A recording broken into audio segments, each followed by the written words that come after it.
கர்த்தரும் இரட்சகருமாயிருக்கிற ஆண்டவர் இயேசு கிறிஸ்துவின் இனிய நாமத்திலே உங்களை நான் வாழ்த்தி வரவேற்கிறேன்.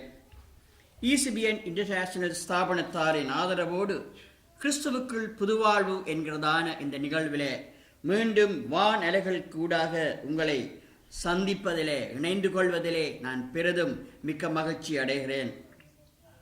கர்த்தாவே, இந்த சமயத்திலும் என் வாயின் வார்த்தைகளும் எங்கள் இருதயத்தின் தியானமும் உம்முடைய சமூகத்தில் பிரீதியாயிருப்பதாக.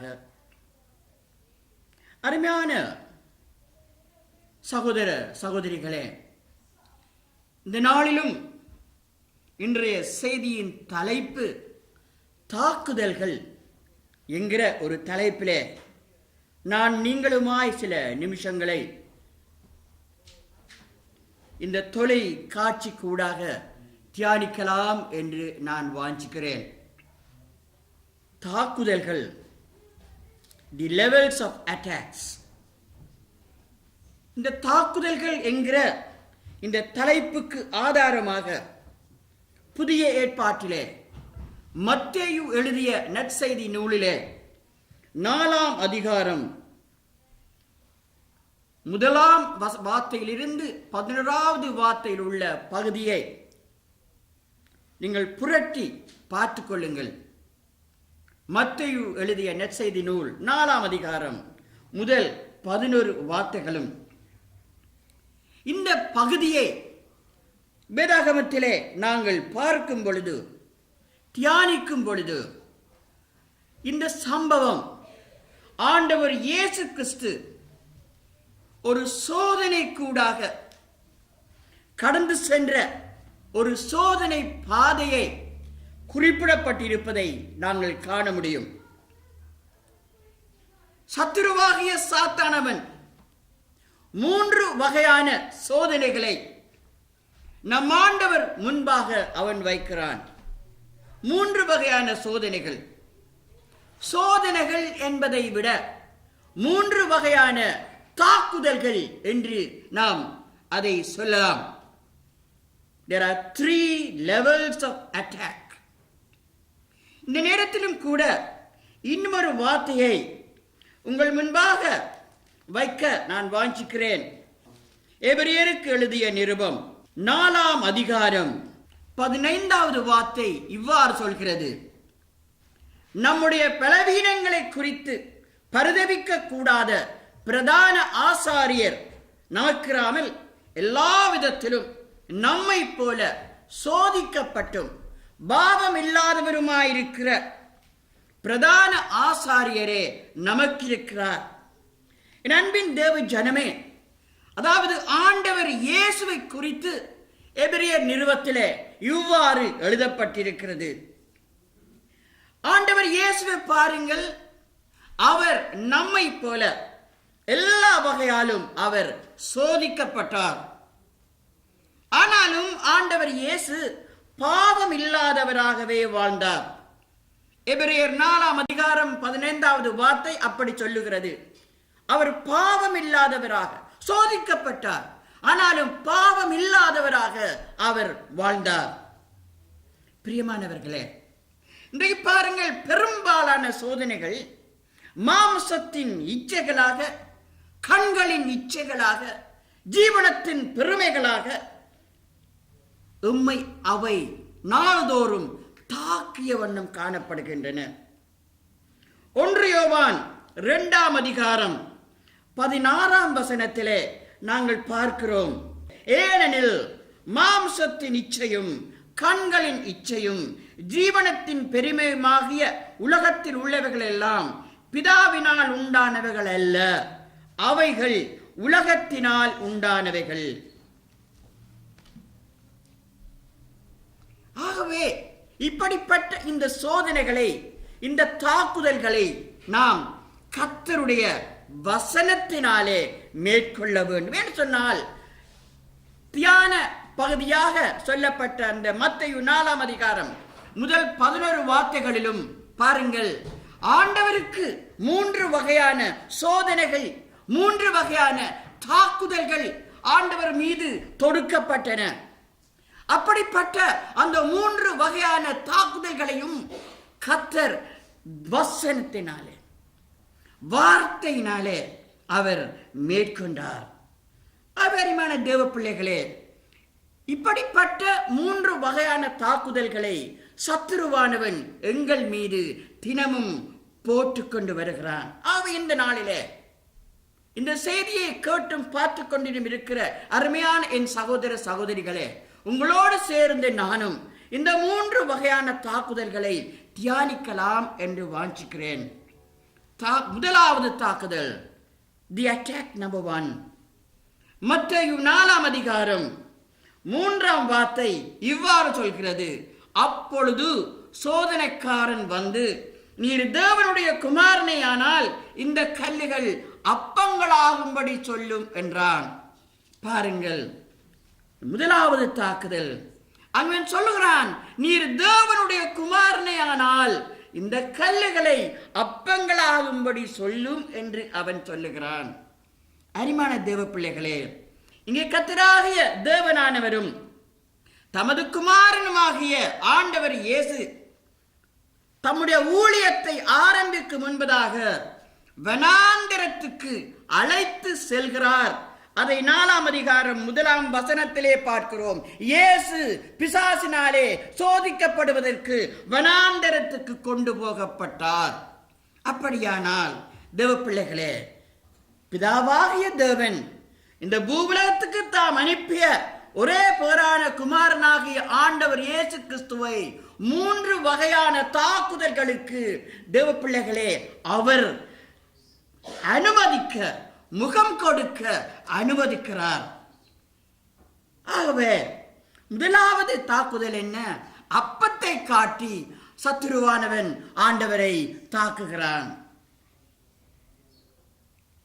ஒரு கேள்வி வருகிறது, ஆண்டவருக்கு அப்பம் தேவைப்பட்டதா? ஆண்டவருக்கு அப்பம் தேவைப்பட்டதா? மத்தேயு 4ஆம் அதிகாரம் 2ஆம் வசனத்திலே பாருங்கள்.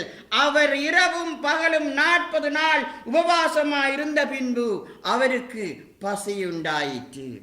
அப்படியானால் இரவும் பகலும் 40 days முழுமையாக உபவாசம் இருந்த நம் ஆண்டவருக்கு பசி இருந்தது.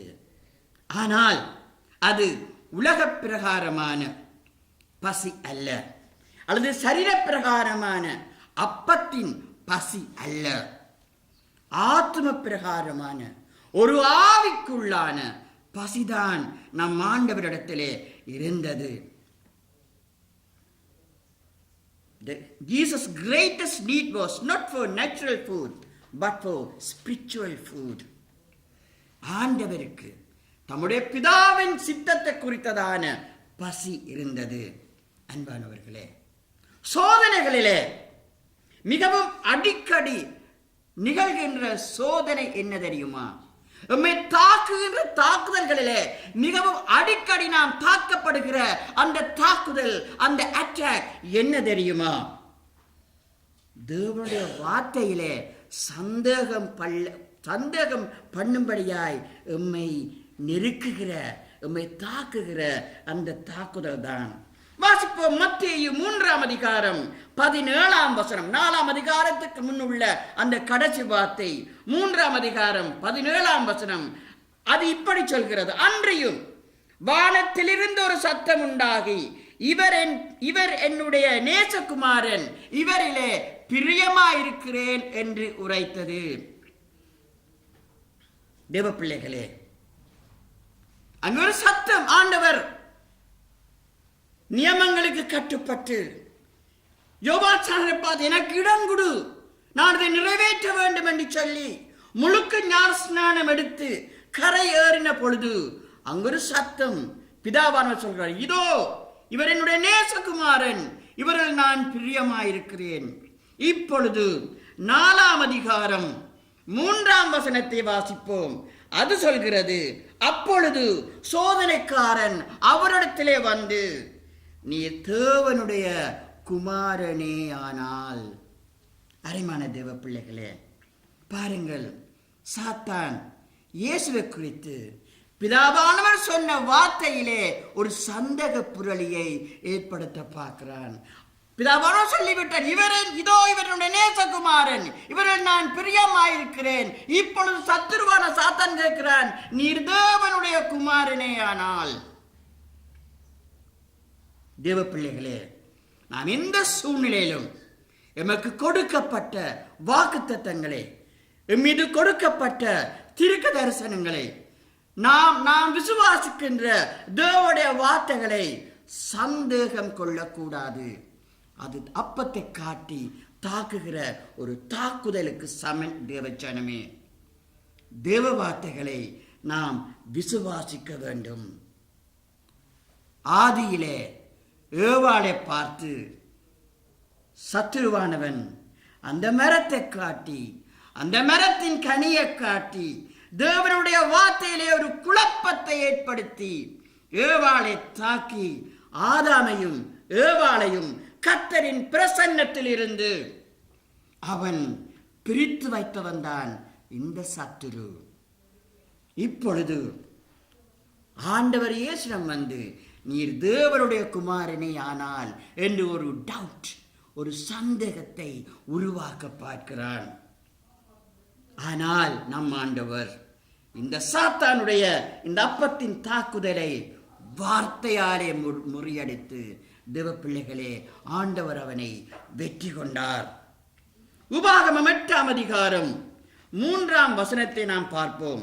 அவர் உன்னை சிறுமைப்படுத்தி உன்னை பசியினாலே வருத்தி, மனுஷன் அப்பத்தினால் மாத்திரமல்ல கர்த்தருடைய வாயிலிருந்து புறப்படுகிற ஒவ்வொரு வார்த்தையினாலும் பிழைப்பான் என்பதை உணரும் படிக்கு. ஆண்டவர் இந்த வார்த்தையை, தேவவசனத்தை அங்கே சத்துருவுக்கு கொடுக்கிறார். மனுஷன் அப்பத்தினாலே மாத்திரமல்ல கர்த்தருடைய வாயிலிருந்து வெளிப்படுகிற ஒவ்வொரு வார்த்தையினாலும் பிழைப்பான் என்று அங்கே சொல்லுவதை பார்க்கிறோம். ஆகவே எனக்கு அன்பானவர்களே, அப்பத்தின் தாக்குதல்கள் பல வகையாலும் எம்மை நெருக்கிக் கொண்டிருப்பது உண்மைதான். நாளாந்தம் நாம் நெருக்கப்படுகிறோம். இந்த அப்பத்தின் தாக்குதல்கள் எம்மை சிறுமைப்படுத்தி வருத்துவதும் உண்மைதான். இந்த தேவைகளின் தாக்குதல்கள் முறியடிக்கப்படுவதனால் தேவ பிள்ளைகளே, எம்முடைய வாழ்க்கை பயணம் வெற்றி பயணமாக அமைய மாட்டாது. ஒரு அப்பம் திருப்தியாக, அதாவது அப்பம் சொல்கிற பொழுது உலக பிரகாரமான உங்களுடைய தேவைகள், அந்த தேவைகள் திருப்தியாக எங்களுக்கு கிடைக்கிற பொழுது அது எங்கள் வாழ்க்கை பயணம் வெற்றியாக செல்கிறது என்று நாம் ஒரு பொழுதும் நாம் சொல்லவே முடியாது. தேவச்சனமே, ஆண்டவரின் பார்வையின் லேசான வீச்சு, அந்த கண் ஜாடை, அந்த கண் பார்வை அந்த கற்களிலே பட்டாலே போதுமே, அந்த கல்லுகள் அப்பங்களாக மாறிவிடுமே. இரவும் பகலும் 40 நாள் உபவாசம் இருந்த நம்முடைய ஆண்டவருடைய சரீர பசி தீர்ந்து விடுமே. இதைத்தான் அந்த சத்துரு ஆண்டவரிடத்திலேயே சுட்டி காட்டினான். ஹலோ, நீர் தேவனுடைய குமாரனா இருக்க வேண்டிய அவசியம் இல்லை. ஒரு பார்வை போடும், ஒரு கஞ்சாடை காட்டும், இந்த கல்லுகள் அப்பங்களாக மாறிவிடுமே. 40 நாள் இரவும் பாலும் உபவாசம் இருந்து பசியே நீர் சரீர பசி நீங்கி விடுமே. ஒரு சந்தேக புரளியை சத்துருவானவன் ஆண்டுடைய வாழ்க்கையிலே ஏற்படுத்தி அதை எங்களுக்கு ஒரு சவாலாக சத்துருவானவன் ஏற்படுத்தி வைத்திருக்கிறான். நீர் தேவனுடைய குமாரனியானால், தேவ பிள்ளைகளே, கர்த்தருடைய வசனத்தினாலே அப்பத்தின் தாக்குதலை கர்த்தர் மேற்கொண்டு சாத்தானை முறியடிக்கிறார். ஆகவே முதலாவது தேவனுடைய ராஜ்யத்தையும் அவருடைய நீதியையும் நாங்கள் தேடும் பொழுது இவைகளெல்லாம், இந்த உலகத்து அப்பத்தின் தேவைகள் எல்லாம் எங்களுக்கு கூட கொடுக்கப்படும் அல்லவா? அது எங்களுக்கு ஒரு போனஸ் கூட அல்லவா?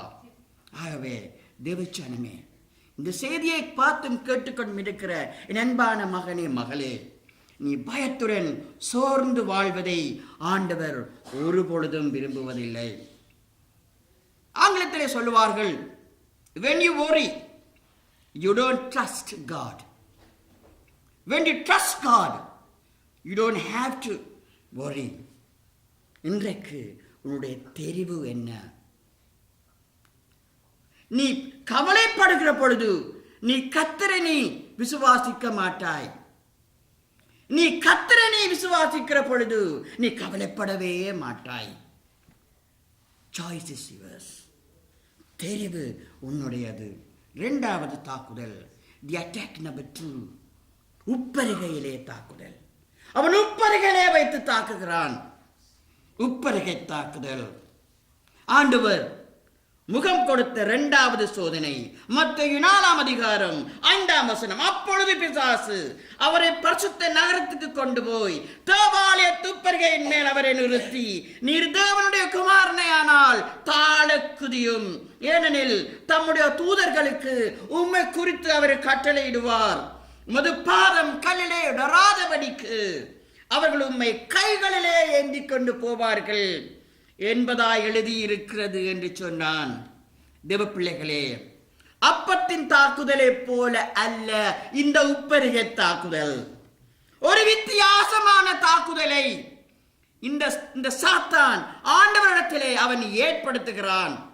அதாவது தேவ பிள்ளைகளே, எங்கே நாங்கள் தோற்று போய் விடுவோமோ என்றொரு பயத்தின் ஆவியை இந்த உப்பரிய தாக்குதல் மூலமாக சாத்தான் எங்கள் உள்ளத்திலே ஒரு பயத்தின் ஆவியை அவன் போடுகிறான்.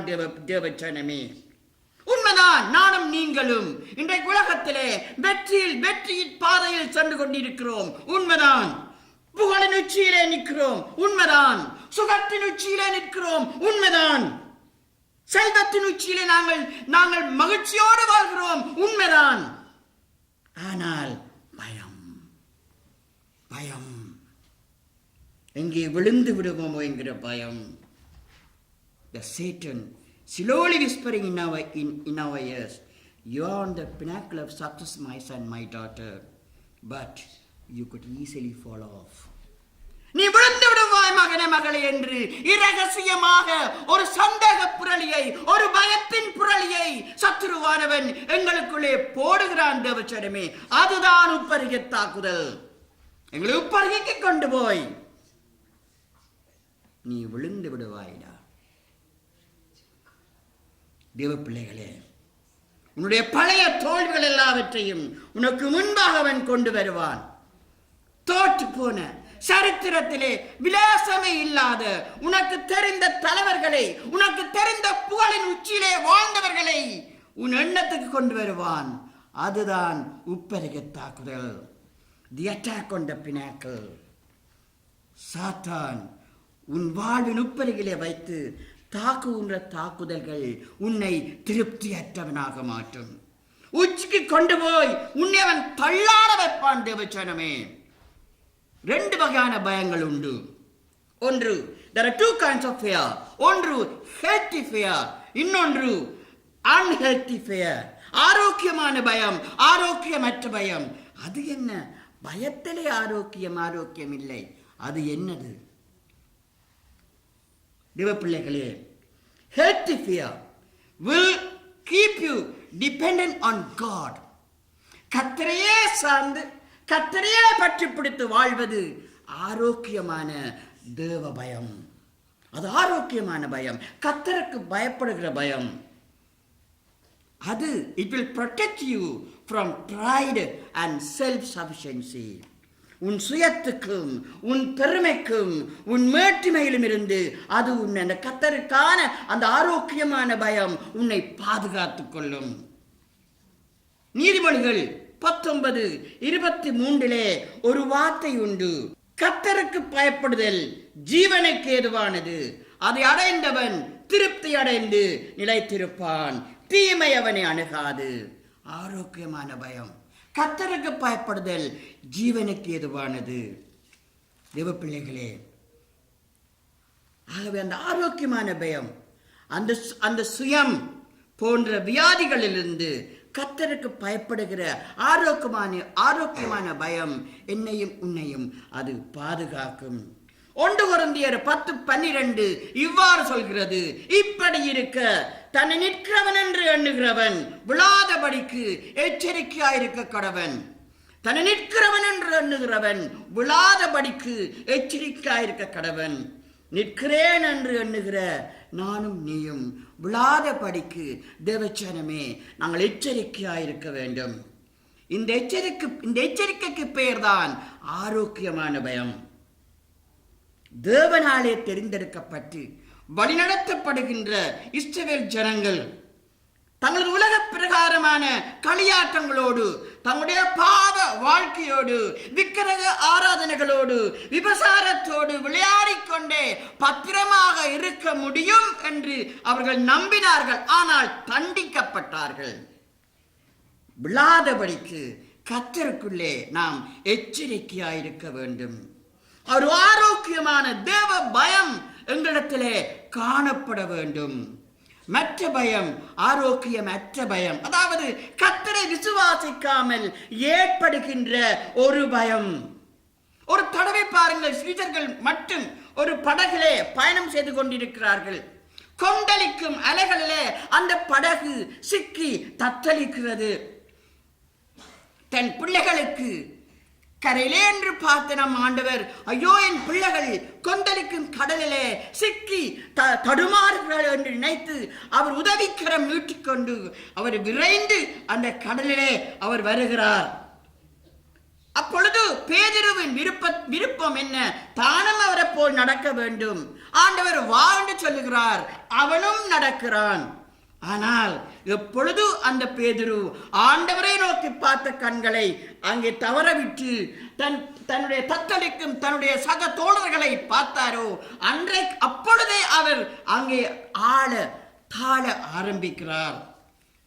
ஆனால் பாருங்கள், இந்த மற்ற சீடர்கள் பேதுருவை போல கடலிலே நடக்க அவர்கள் துணியவில்லை, அவர்களால் முடியவும் இல்லை. காரணம் என்ன? மற்ற சீடர்களிடம் இருந்த பயம் என்ன? அது ஆரோக்கியமற்ற பயம். ஆண்டவர் இயேசுவை சார்ந்திருக்கவில்லை. ஒரு ஆரோக்கியமற்ற பயம், ஆவேசம் என்று கதறுகிற அளவுக்கு ஒரு ஆரோக்கியமற்ற பயம். தேவ பிள்ளைகளே, ஆரோக்கியமற்ற பயம் எங்களிடத்திலே காணப்படாதபடி தேவச்சனமே நாம் மிகவும் ஜாக்கிரதையாக காணப்பட வேண்டும். ஆகவே கர்த்தரிடத்தில் விசுவாசம் வைத்து வாழ்கிறோம் என்றாலும் சோதனைகளும் தாழும் சூழ்நிலைகளும் அமிழ்ந்து போகிற நிலைகளும் வரமாட்டாது என்று நாம் ஒருபொழுதும் நான் நினைக்க கூடாது. வரும். ஆனால் அவற்றை ஆண்டவரின் துணையோடு நாம் மேற்கொள்ள நாம் ஆயத்தமாக இருக்க வேண்டும். கடைசியாக மூன்றாவது, the attack over the cross. நான் முடிக்கிறேன். அட்டாக் ஓவர் தி கிராஸ், சிலுவையினால் தாக்குதல். மத்தேயு 4ஆம் அதிகாரம் 8ஆம் 9ஆம் வசனத்திலே அந்த காரியத்தை நாம் பார்க்க முடியும். சிலுவையை காட்டி தாக்குதல், சாத்தானுடைய ஆண்டவர் இயேசுவுக்கு எதிரான தாக்குதல். ஒரு சிலுவையற்ற வாழ்வை ஆண்டவருக்கு அவன் சுட்டி காட்ட விரும்புகிறான். அவர் முன்பாக வைப்பது என, அதாவது ஒரு மிகவும் சுகபோகமான ஒரு உலகத்துக்கு உயர்ந்த மலையின் மேல் கொண்டு போய் சகல ராஜ்யங்களையும் காண்பித்து என்னை விழுந்து தாழ பணியும் உமக்கிவே இந்த உலகத்தின் சகல மகிமையும் நான் தருவேன் என்றால் என்ன? அவன் என்ன சொல்ல வருகிறான் ஆண்டவருக்கு? நீ சிலுவை சுமக்க தேவையில்லை ஆண்டவரே, நீ சிலுவை சுமக்க தேவையில்லை, நீ சிலுவையிலே 3 ஆண்களிலே தொங்க தேவையில்லை, நீ அவமான சின்னமாக மறிக்க வேண்டிய அவசியம் இல்லை. நீ ஒன்று செய்யும், என்ன ஒரு சின்ன தலையை பாவண்ணும், என்ன பாவண்ணும், இந்த உலகத்தின் சகல ராஜ்யங்களையும் எல்லா கன மகிமையையும் நான் உமக்கு தருவேன். சிலுவையிலே மறித்து தாழ்வை பெற வேண்டும் என்றில்லை, ஒரு சிலுவையற்ற ஒரு சொகுசு வாழ்க்கையை தேவச்சனமே சத்துருவானவன் ஆண்டவருக்கு காட்டி ஒரு தாக்குகிறான். அது மூன்றாவது தாக்குதல், ஒரு சிலுவையற்ற ஒரு தாக்குதல். தேவ பிள்ளைகளே, ஒரு இலகுவான வழி என்று நினைத்து சத்துருவானவன் ஆண்டவருக்கு சொல்லுகிறான். ஆண்டவரை பார்த்து அப்பாலே போ என்று விரட்டுகிறார். தேவ பிள்ளைகளே, இந்த நாட்களிலே ஒரு 3 வகையான தாக்குதல்களை மிக சுருக்கம் நாங்கள் தியானித்தோம். ஆண்டவர் எங்களை விசாரிக்கிறவர், எங்களை விடுவிக்கிறவர் என்கிற தெளிந்த புத்தி ஞானம் எமக்கு வேண்டும். நம் ஆண்டவர் இந்த பூலோகத்திலே வாழ்ந்த 33 ஆண்டுகளும் தம்மை அனுப்பின பிதாவின் சித்தத்துக்கு அவர் கீழ்ப்படிந்து அவர் வாழ்ந்தார், தெளிவோடு இருந்தார். கானாவூர் திருமண வைபவத்திலே திராட்சரசம் குறைந்து போன பொழுது அங்கே அம்மா மரியாள் ஆண்டவருக்கு தெரிவித்த பொழுது ஆண்டவர் சொன்ன வார்த்தை என்ன? என் வேலை இன்னும் வரவில்லையே. அதாவது அதன் ஆவிக்குள்ளான அர்த்தம் என்ன? பிதாவாகிய என்னை அனுப்பினவருடைய சித்தத்துக்காக காத்திருக்கிறேன். ஒரு தெளிவு அந்த இடத்தில் கூட ஐயோ என் அம்மா என் தாய் என்கிற ஒரு சிந்தை ஆண்டவருக்கு வருவதை விட, உள்ளத்திலே இருந்தாலும் அதை வருவதை விட அதற்கு மேலாக ஒரு தெளிவு என்ன? பிதாவின் சித்தத்துக்காக நான் காத்திருக்கிறேன். தேவச்சனமே, இன்றைக்கு எனக்கும் உங்களுக்கும் இதுதான் தேவைப்படுகிறது. நம் ஆண்டவராகிய இயேசு கிறிஸ்துவின் சித்தத்துக்கு நாம் காத்திருப்பவர்களாக, எங்களை நெருங்கி தாக்குகிற தாக்குதல்கள் அது அப்பத்தின் தாக்குதலாக இருக்கலாம், உப்பரையின் தாக்குதலாக இருக்கலாம், சிலுவையேற்ற சொகுசு வாழ்க்கையை காட்டி எங்களை தாக்குகிற தாக்குதலாக இருக்கலாம். தேவச்சனமே, ஒரு தெளிவு வேண்டும். நான் யாருக்கு நான் காத்திருக்கிறேன்?